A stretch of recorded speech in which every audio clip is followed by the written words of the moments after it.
Hello everyone, it's Monday, March 23rd, and today I have a poem by Jane Kenyon, and it's from this big collection of her works.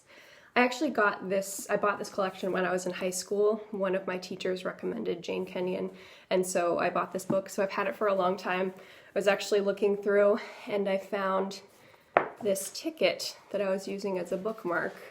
It's from a play I was in 2007, so I've had this for a long time.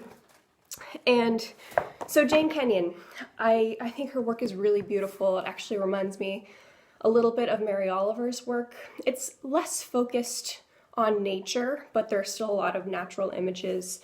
Jane Kenyon and her husband, Donald Hall, spent much of their adult life in New Hampshire. Jane Kenyon was actually the poet laureate of New Hampshire. When she died in 1995, she actually died when she was 47 of leukemia. And so she and her husband, Donald Hall, have actually wrote a lot about that experience. And that's not what I'll be reading about today, but there's some really powerful work about her illness and their relationship, if that's something that you're interested in, Jane Kenyon and Donald Hall. And so, yeah, they spent much of their adult life in New Hampshire. I grew up in New Hampshire, so I feel pretty connected to her work, but I think it's really accessible to everyone. It's really beautiful, simple, and elegant. And so the poem I'm going to read today is a poem that I starred. Like Mr. Richardson, I often star poems that I like, and I don't even know when I starred this one. Maybe it was when I was in high school, maybe it was more recently. But I think it's about kind of how we find comfort in the world, even if we don't expect it.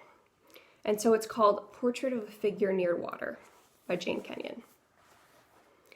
Rebuked, she turned and ran uphill to the barn. Anger, the inner arsonist, held a match to her brain. She observed her life. Against her will, it survived the unwavering flame. The barn was empty of animals. Only a swallow tilted near the beams, and bats hung from the rafters, the roof sagged between. Her breath became steady, where years past the farmer cooled the big tin amphory of milk. The stone trough was still filled with water. She watched it and received its calm. So it is when we retreat in anger. We think we burn alone, and there is no balm. Then water enters, though it makes no sound. All right. Thanks, everyone. I hope you have a great day. Bye.